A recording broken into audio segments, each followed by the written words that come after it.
give a warm press club welcome to Dr. Robert Newton.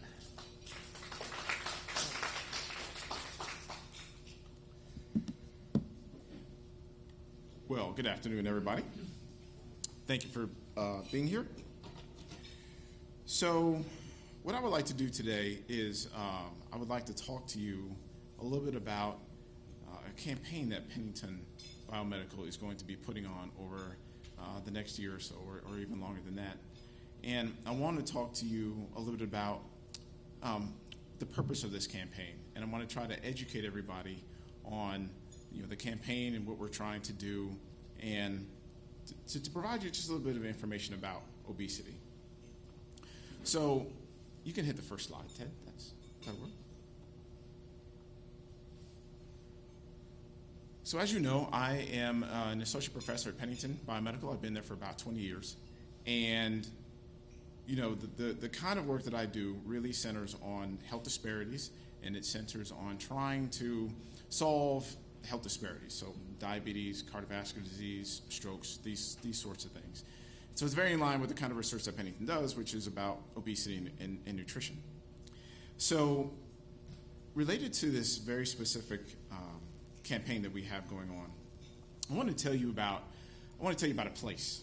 Okay, this place is very convenient to get to. Okay, has a lot of conveniences in it. It is very well connected.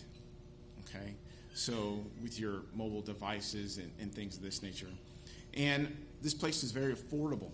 Okay, so getting food, living here, it's very affordable, and it's almost impossible to want to leave because the living here is so easy.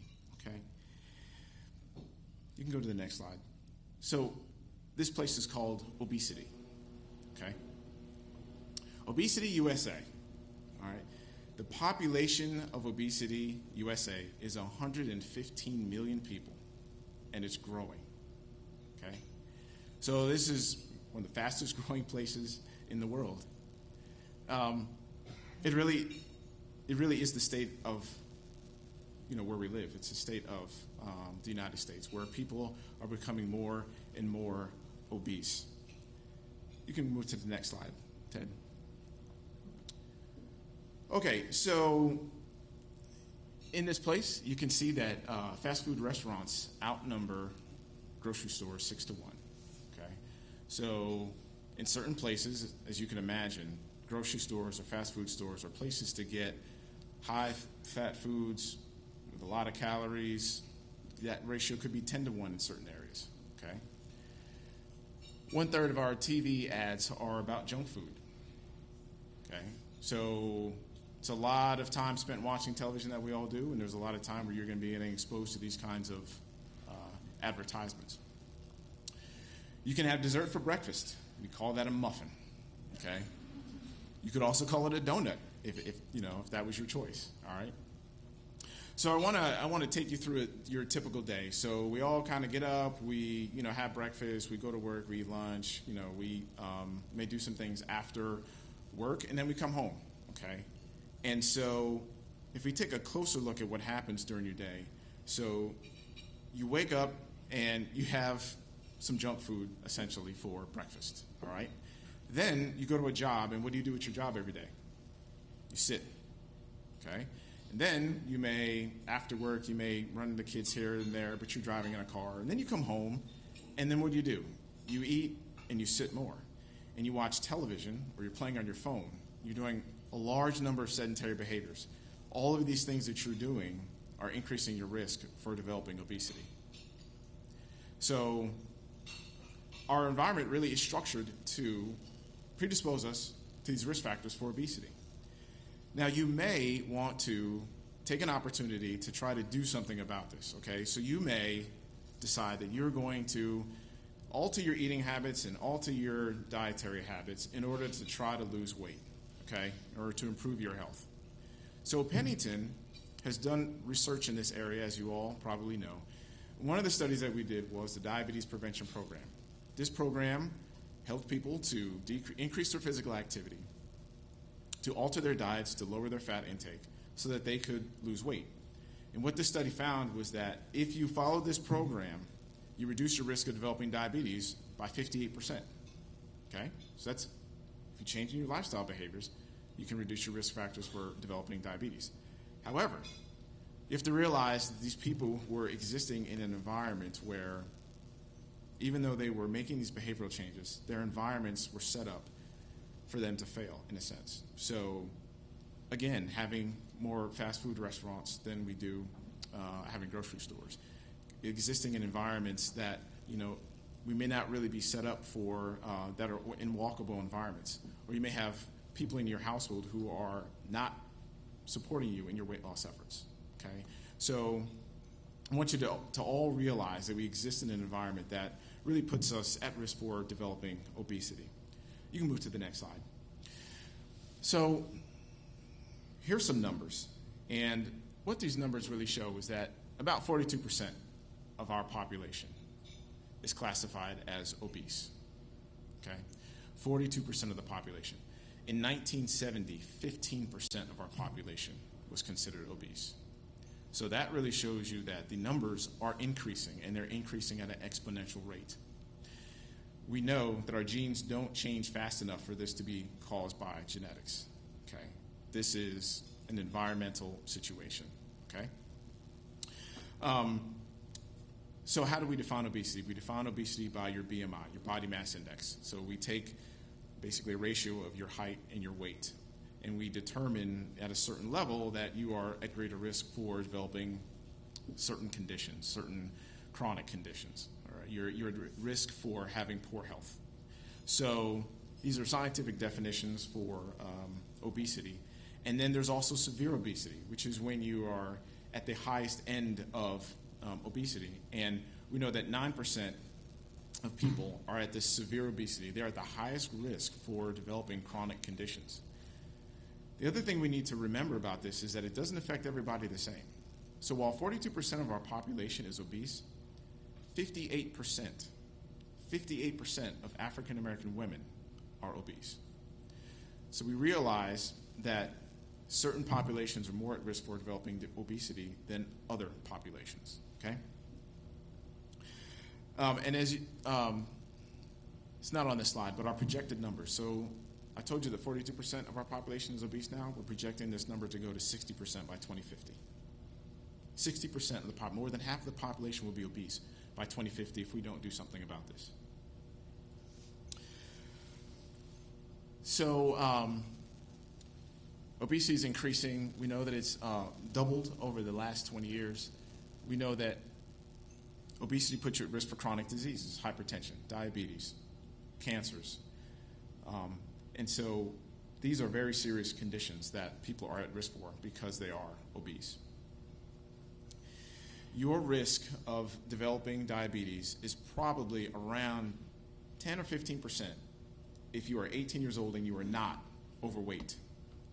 If you are 18 and you are overweight, you have a 55% chance of developing diabetes. So that number is exponential compared to when you are not overweight. So this is sort of the overall gravity of the problem. Ted, you can move to the next slide. And here's some more numbers that tell you the economic cost of obesity, okay? So you can see that the healthcare costs are in the trillions for obesity. The trillions of dollars that we're spending yearly in order to treat this condition and the conditions that it leads to. So this is a vast impact on our economic system. And if we are able to do something about this, if we are able to reduce the the prevalence of obesity, we can have a reduction in the spending that we have on obesity. So, obesity has a lot of costs. And so right here what you have are some of the economic costs. Because if you are obese and you have to go to your doctor, you're taking medications, you may have to spend time in the hospital because of some of the comorbidities, or you may go to the ER, then you are missing days of work, slower productivity. And if you are ill, you may be forced to retire early, okay? And so then we're losing people's expertise. So this impacts people's quality of life because quality of life to a large extent, is determined by, your job and your career. And if you're unable to do those things, and if you're being impacted while you're there, then you're going to suffer a lower quality of life. So the impact is not just financial, but there's an impact on the person. In addition, we measure quality of life by things other than your ability to go to work or function at work. We measure your quality of life by your physical function. So how well are you able to walk up a flight of stairs? We measure your self-esteem. How do you feel about yourself? And we also measure other mental health outcomes in terms of your quality of life. People who are obese have a lower quality of life in terms of their physical functioning, in terms of their self-esteem, and in terms of being in public and feeling like you are being ridiculed. You're being talked about because of your weight. Okay? So the impact on quality of life is not just economic, it is also in terms of mental health and quality of life. So we know that there's environmental factors that are contributing to this. We know that it has physiological costs to people in terms of chronic diseases. We call those comorbidities. We also know that there's an economic cost, as you can see. Trillions and billions and trillions of dollars are being spent on obesity and the resulting comorbidities from obesity and quality of life. You can move to the next slide. So what I would like to do is to give you sort of a depiction of people's lives when they are overweight. And I want you to really pay attention here to the factors other than physical activity and diet that these characters are experiencing. Ted, can you hit play?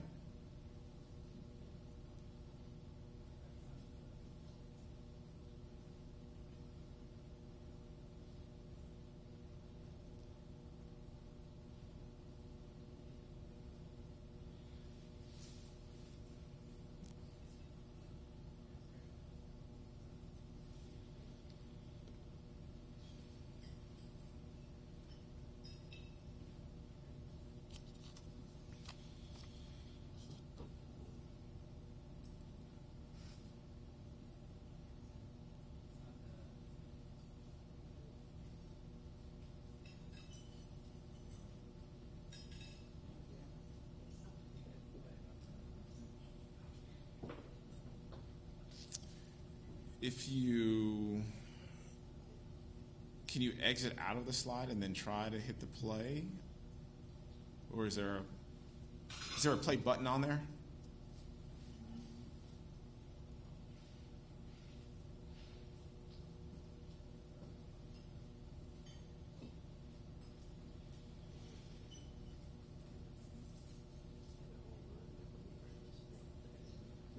It's not working? Okay, well, maybe in a little while we can get that to play. Ted, it's okay. You can just kind of move forward. All right. So hopefully we'll be able to get those videos to play. But those videos really illustrated. It takes you through the life of children who are obese and gives you sort of a depiction of the kinds of barriers that they're facing. And so I don't want to. Hopefully we'll be able to get that video to play for you at some point in time. But so in terms of being fed up, the obesity campaign for Pennington Biomedical, really what the goal is to eradicate this obesity pandemic or epidemic by 2040. Okay, so that's Pennington's goal. And as you all know, Pennington has been involved in this space for since 1988. We have been doing interventions and research in order to try to solve this obesity problem.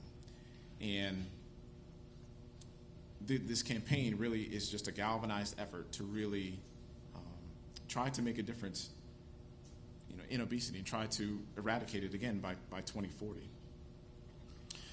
So, as I told you, there are a number of factors that are contributing to obesity. And one of the things that the video has illustrated that I want you all to pay attention to is that one of the things we need to do is to bring awareness about obesity to the public. So obesity is a disease. Okay, I'll say that again. Obesity is a disease. Okay, so just like cardiovascular disease, just like dementia, just like cancers, it is a disease. So we need to treat it as a disease, and we need to think about it as a disease. And we need to bring awareness to the public that this is a disease that can be treated, but it's a disease. And the other thing that we need to do is we really need to end the blame game. So a lot of times when we think about obesity, we attribute the problem to the person. We blame the victim, and we say, well, they just don't have enough willpower. They don't have enough self-control. If they would just simply alter their lifestyle behaviors, then they wouldn't have this problem, okay? And that ignores the environment that we're existing in, okay? So Pennington has been doing research to try to address some of these things for some time. So remember how when I talked about, people coming home and we're on our devices, we're on our cell phones, or, we're watching television. So one of the things that Pennington has tried to do is to try to flip the script a little bit about using cell phones and playing video games. So with a cell phone, instead of it being a tool that is just there to view, watching Instagram or watching videos, how about we use it as a tool to help people to lose weight? And I don't mean the commercial products that you see that are for sale, through the App Store. I mean programs that have behavioral science behind them with proven strategies on how to help people to alter physical activity and dietary behaviors to lose weight. So Pennington has done studies where we've used mobile devices to help people to lose weight effectively. We've used them in individual programs, we've used them in military interventions, and we've used them in primary care settings. Okay, so in terms of video games, instead of video games being games that children just play, they just sit there and play, how about we use video games to help children to become more physically active, to play games together, to compete with one another, and to increase the level of physical activity that they do. So Pennington has done a series of studies looking at extra gaming and getting children to be more physically active by using video games to increase physical activity as opposed to using video games for sheerly entertainment. So I also gave you an example of the DPP where we had people change their physical activity and dietary habits, and then we essentially sent them back into an environment that was increasing their likelihood of becoming obese. If you think about it, if somebody's a gambler, where's the one place you don't want them to go? It's to the casino. But when people are overweight, we send them right back into the environments where they are going to have an increased risk of developing obesity or regaining the weight. For example, if you live in a neighborhood that the streets are not safe to walk in, your sidewalks are dilapidated, there's a 10-to-1 ratio of fast food restaurants to grocery stores, or you're in an environment where there just are no restaurants or fast food or good, healthy restaurants, grocery stores. There are a bunch of fast foods. So what we did in one of our studies was we went into lower SES populations and we did a Play Streets program. What this program did was, instead of having streets for traffic, we blocked off certain streets. We partnered with BREC. We partnered with the Mayor's Healthy City Initiative to put on activities for children for 4 hours a day on 3 different weekends in these lower SES communities. And we partnered with their neighborhoods, and we found that when you do these kinds of activities, children are more physically active on those days when they have the play streets. So these are scalable type of interventions that we can do all over the United States. Play streets can be done. We can use mobile phones. We can use extra gaming to increase children's physical activity. And Pennington, again, is at the forefront of doing these kinds of research. We're recently learning that, people exist in environments that are food deserts, where they don't have healthy foods around them. And they're physical activity deserts, where a park, a good park where you could actually do some level of physical activity in a safe park, are not within miles of their neighborhoods. So there's a study that's going on in Pennington and collaborating with the LSU Ag Center it's called Healthy ABC. And this study is really designed to try to bring these healthy environments to people. So bring the environments to where people are, okay? To reduce the distance and to increase the access to healthy foods and physical activity opportunities. So, a lot of work that's being done is done by our Pennington Biomedical Research Foundation. The foundation really helps to support the researchers and to provide resources to the researchers. And a lot of ways that they do this is through getting donations and finding people who believe in this cause and who are willing to donate time, resources and money, of course, in order to address this obesity problem. And this is something that the foundation continues to do, and that we're looking for support for anybody who wants to become involved in our obesity campaign. You can move on to the next slide, Ted. So, again, I want everybody to realize that obesity is not an individual problem. This is really a systemic problem. Our society is set up for people essentially to fail. We have advertisements on TV. We have people living in environments that are conducive to sitting and not doing physical activity and eating poorly and not having opportunities in order to make changes and living in environments that don't support the change. So this really is a systemic problem. It's not that people lack will control.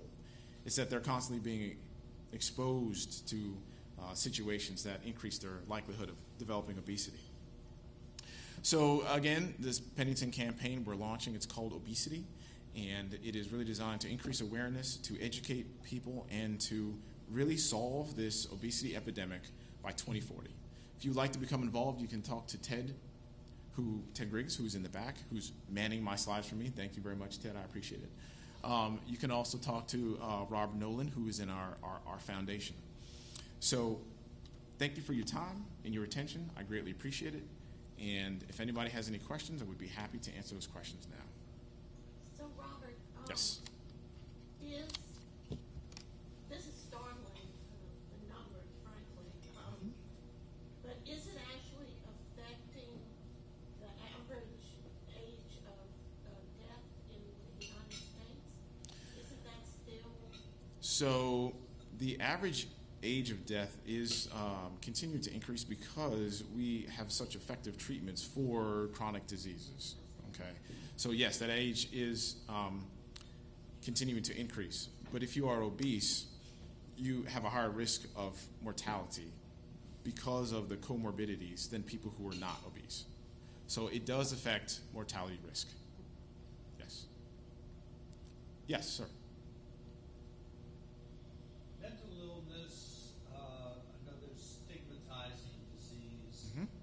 has many diagnoses and names. Obesity has only one. Obesity, or maybe morbid obesity. Mhm. And it's stigmatized. It's even self-stigmatized. It is stigmatizing. Do you feel there's a remedy for that? So the remedy for that is education. It's educating the public about this disease. You're not stigmatized if you have cancer. You're not stigmatized if you have heart disease. You're not stigmatized if you have diabetes. But you're stigmatized if you can be stigmatized if you are obese because of people's perception that it's your fault and that you lack will control.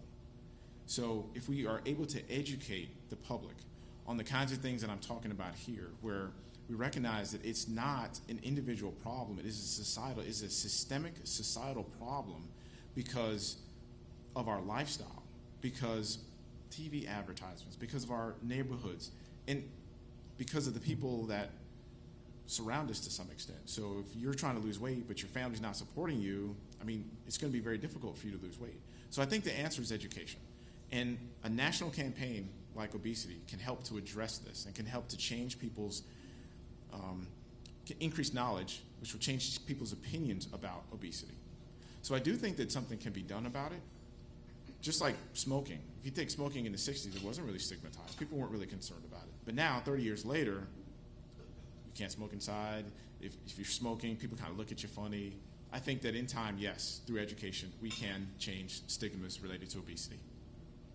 Yes. Yep. What are some of the other remedies? I know in the session they just passed legislation saying the state group benefits have to pay for stomach stapling. Mm-hmm. Is that a remedy? Yes. So for people who are severely obese, stomach surgery, well, bariatric surgery is the technical name for it. Bariatric surgery, yes, can be a remedy. So the remedy for obesity is, we're looking at it at Pennington in many different ways. So we have basic sciences, we have clinical sciences, we have population sciences. So our basic scientists are looking for genes, as an example, genes that we can modify or alter or stimulate that can affect your weight, your hunger, your metabolism, okay? And our clinical scientists are looking for mechanisms chemical compounds that you can address with medication. So we have this medication where we have this chemical compound that's called BAM15 that we believe is going to end up being a target for medications because it affects weight loss, okay? Then from your population scientist, you're getting your interventions that are sort of in the community. So for example, we did a study where, yes, we were teaching people how to lose weight through physical activity and exercise and diet, but we didn't just teach people like in a group like this, we taught them at their church. And so if we can get community partners like churches, community centers, schools, to change the way that they do things, we can make an impact on obesity. So for another example would be like at a school. So if you go to a school, because we did an intervention just like this, we went into schools and we made modifications to the way that they did things to increase physical activity for children. So we went in and we changed the gym classes. We provided the children with more opportunities to be physically active in the classroom, because what are kids doing in the classroom? They're sitting down, okay? So we found ways to integrate physical activity into the classroom. And we changed the lunch line, okay? So normally the kids would go in and all the sweet stuff, the muffins or the cornbread would be in the front, and then your meat. And then what was at the very end? Your fruits and your vegetables. So we changed the order so that the fruits and vegetables were first, and we decreased the portion sizes, okay? So environmental changes like that make a difference. If you think about it, your meals from a fast food restaurant have increased in size like 50% from the time the fast food restaurants came out. Like McDonald's burgers were not the humongous things that they are now, okay? So if we can get legislation to step in and say, hey, fast food restaurants, you have to cut down the portion size. Supersizing, you can't do that anymore, okay? If we can get changes like this, then yes, we can make a difference in obesity. So it is genetic. There are environmental things we can do, and there are surgery, and there are chemical compounds. So it's going to take a very broad approach, and Pennington has the science and the scientists to do all of those things. We have a bariatric clinic. We have basic scientists. We have people like myself who go out and do things in the community and through doctors' offices, and so we have the expertise there. This is a national campaign. Yes, what we're doing, obesity, yes, is a national campaign about awareness and about education and about trying to solve the obesity epidemic by 2040, yes. Yes? I'm curious about your messaging, since on the one hand you want to destigmatize obesity, but on the other hand, I see especially in younger generations that there's a real push for the body positivity, like it doesn't matter how big you are, you're still beautiful, which is positive in the sense of, having self-esteem, but how do you work with your messaging then to say that you need to be at a healthier weight? So how do you hit that balance? That's a very good question. So I think that to some extent we're really going to have to work with those kinds of messaging to say that, okay, well, while you should be comfortable in your body, there's absolutely nothing wrong with trying to improve from where you are. I think that's really the best way to go about that, because otherwise you're going to get into to real battles that we really just don't want to. So it's going to have to be sort of an add-on onto that message. And to some extent, at some level we may have to, depending on how extreme it is, some of those messages are just going to have to be refuted by the things that we're, that we know from science actually works. So, and I think that's really the best way to go about it. It's going to have to be sort of a combination, and to some extent we're going to have to refute some of it because it's just not, the messaging may not be very positive. But we're not really working with those people right now. We're really working with scientists, and we're trying to in order to, and working with people who have the same vision that we do to, raise the money, raise the funds, and bring the resources so that the science can really drive the message. Yes, you first, and I'll go to you. Sorry. Yeah. Go ahead. It seems that the kids' lunch programs at school today versus 10 years ago, directly, from a diet standpoint, obesity shouldn't be growing as fast as it is. It seems to me that it may be lack of exercise is a bigger carrot here than the intake of food. So, again, I think that this is it's a multifaceted problem. And so the school foods are one component, that's true. But kids exist in an environment outside of school, so they're at home. So what are they getting at home? A lot of kids are not eating breakfast at school, they're eating breakfast at home. There is a large percentage of children who do eat breakfast at school, but those are 2 meals out of the day. What's happening with dinner? What's happening on the weekends? Where are they snacking? So, and there's no doubt that physical activity definitely plays a role. We know that physical activity has been removed a lot from schools. The time that children spend in physical activity has been significantly reduced, even from the time that I spent in physical activity as a kid compared to when my kids were in school, 10 years ago. Physical activity has really decreased. So to say one more than the other kind of puts an emphasis on one versus the other, but it's much more than that. It's really a combination of things. And what happens when the children go home? What are they being fed? What messages are they getting from their parents and from their friends? So again, yes, diet, physical activity do make a difference, and we need to address all of it because it's all important. Yeah, go back 20 years ago, kids played outside. They didn't come home until it was dark. Today, kids go home. You don't see them playing outside. And so this whole area of exercise, in my opinion, like black and white, kids just aren't exercising today compared to 20 years ago. And the air conditioning has been a great part of this. Thank goodness. In the old days, 20 years ago, everybody didn't have air conditioning, so you went outside and played. Today, you have air conditioning. Okay, who's going to go outside? Nobody. So particularly, we're burdened in the South with obesity.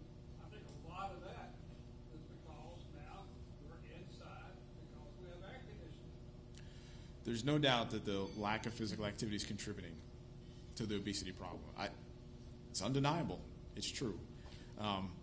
But solving the obesity problem is not just solving the physical activity problem. That's part of it. Yes? I understand your math about the number of fast foods to grocery stores and understand the science about physical activity and all that. And I know this is a national study, but how do you factor in culture? Because our food is not good for you. Our food is good. We have people from all over the world that come here to our stuff is Rouge and bisques and all that kind of stuff. So, does that factor into, that's part of our obesity, I guess. So, yes, we factor that in terms of when we do diet plans for people. We try to find healthier ways of making these foods that are very, very tasty. So I agree with you. I'm from New York, and I've been to a couple different states before I got here, but when I got to Louisiana, the food was excellent. It's part of the reason why I've been here for 20 years. And I try to use the heat to make sure that the food doesn't stay on me. So yes, you're right that flavor does make a difference. There's studies going on that certain people's tongues have certain receptors, and they're more receptors for fat or for sweet, which obviously puts you at greater risk. So, sweet tasters versus fat tasters and that sort of thing. So the way that we address that really is to try to alter the recipes and to alter the foods so that they're still tasty but yet healthier for you. So that's really the way that we go about trying to address that. And yet in culture is much broader than just food. So yes, we do take culture into account when we do a lot of our interventions. So if we're working with, we could think about it in terms of, I think a good example is like African American culture or Asian culture or Hispanic culture, so ethnicity. So we oftentimes do the same sorts of things where we're altering diets, but we're also targeting our interventions and getting from different groups.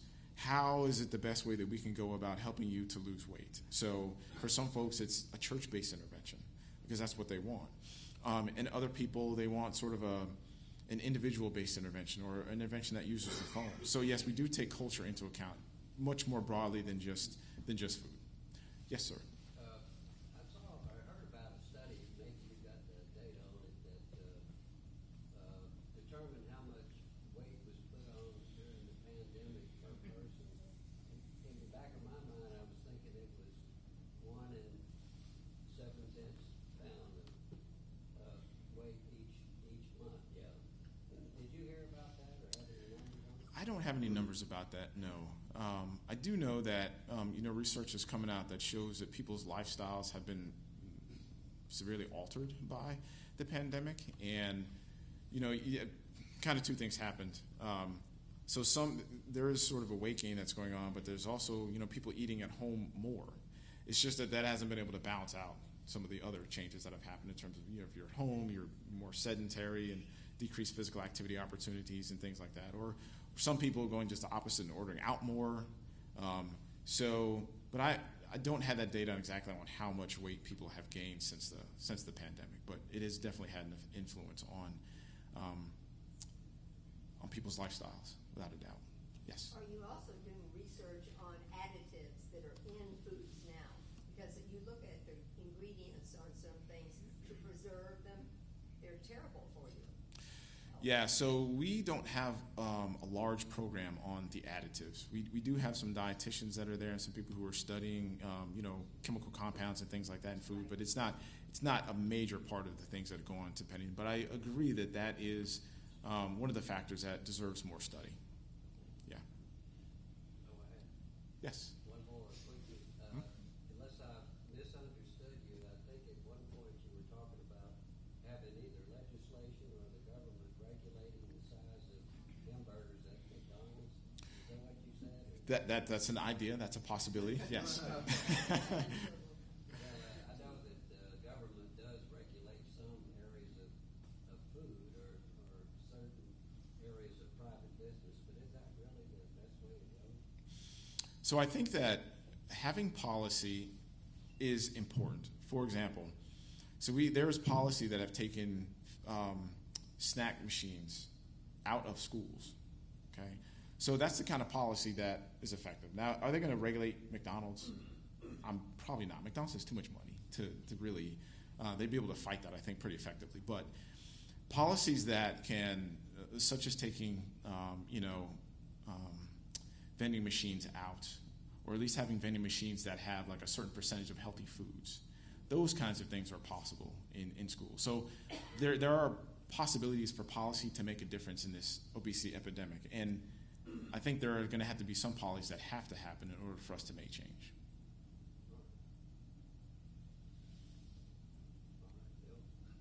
Anyone else? All right. Well, thank you. Thank you. Good job. We hope you join us next week. We will have who's it? Libby Saunier, the executive director of the Louisiana Policy Institute for Children. So come back next Monday. Thanks.